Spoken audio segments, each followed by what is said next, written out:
He went in. It was a 7-hour operation at Rush.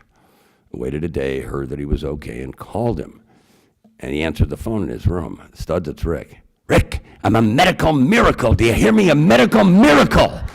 No one this old has ever had this operation. Nobody. Write about me.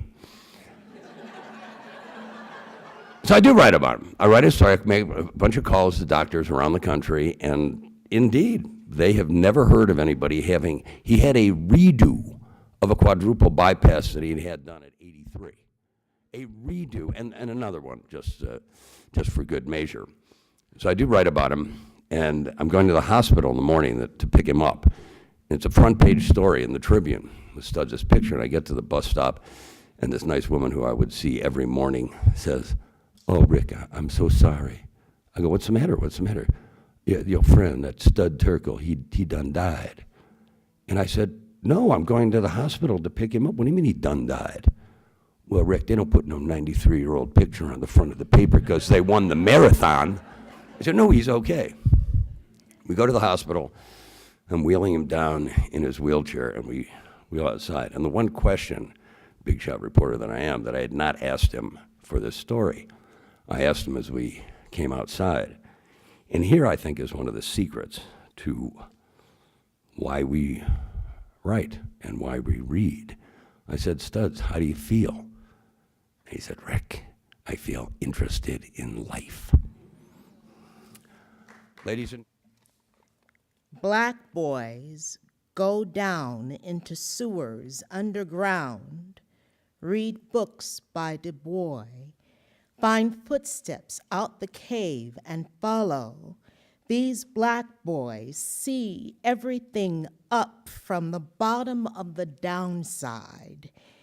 He talks about basements with sweaty eyes and jittered hands, says he's seen what the shadows look like naked, seen what they do to our backs while we're sleeping, why we wake up tired and quiet in daytime, why our feet always feel so heavy.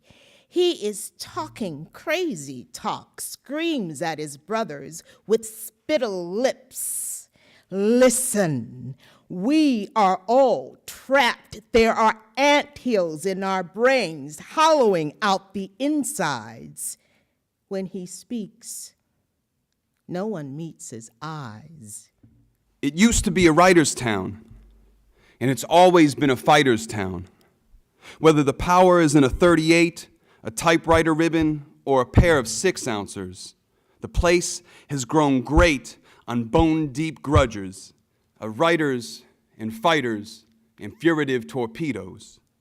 City of the big shoulders was how the white-haired poet put it, maybe meaning that the shoulders had to get that wide because they had so many bone-deep grudges to settle. The big, dark grudge cast by the four standing in white Muslim robes, hands cuffed behind at the gallows head for the hope of the 8-hour day.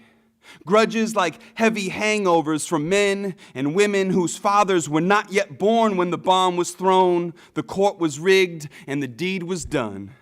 Town of the hard and bitter strikes and the trigger-happy cops. Most radical of all American cities, Gene Deb's town, Big Bill Haywood's town, the one big union town where woodworkers once came out on the 1st of May wearing pine shavings in their caps, brewers followed still wearing their aprons, and behind them, the bakers, the barbers, the cornice makers, tin roofers, and lumber shovers trailed by clerks and salesmen, town where the race riots of 1919 broke, and where the professional anti-Semites still set up shop confident of a strong play from the North Shore. The first time I lied to my baby, I told him that it was his face on the baby food jar. The second time I lied to my baby, I told him that he was the best baby in the world, that I hoped he'd never leave me. Of course, I want him to leave me someday. I don't want him to become one of those fat shadows who live in their mother's houses, watching game shows all day. The third time I lied to my baby, I said, "Isn't she nice?" of the woman who caressed him in his carriage. She was old and ugly and had a disease.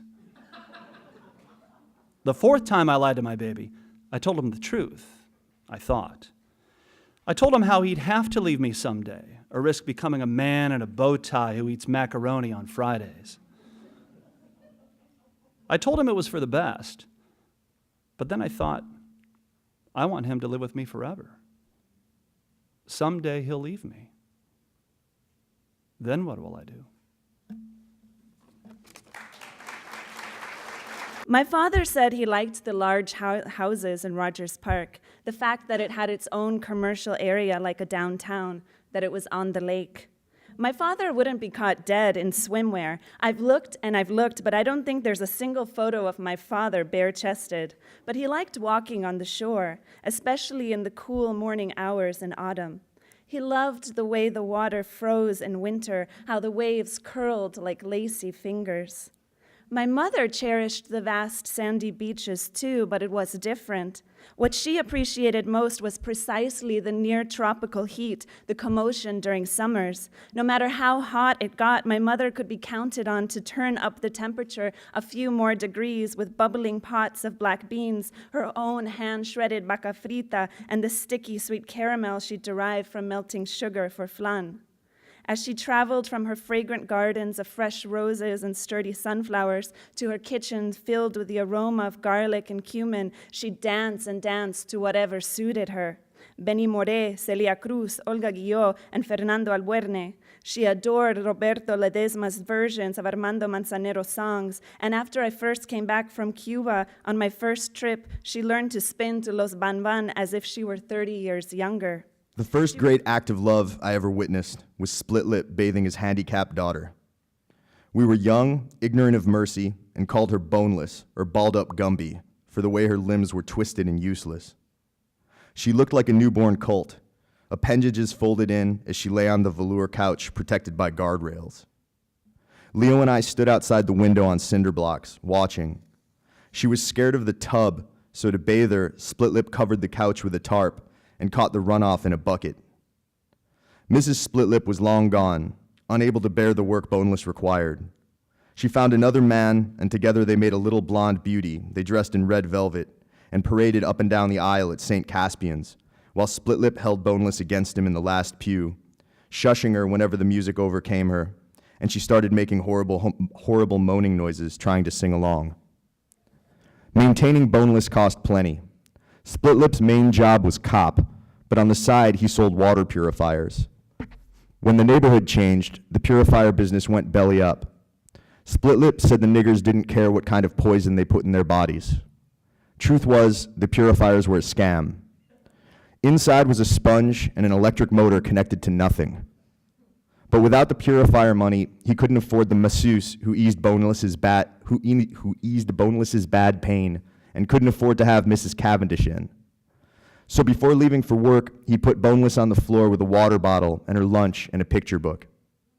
Halfway through his shift, he'd call home, and she'd jerk the phone to the floor by the cord and make a certain sound that meant she was fine. In her simple way, she understood poverty and never asked him to leave work. And time and again, he came home to find her shivering on the floor in soiled pants. By this time, the panic cell was in full bloom.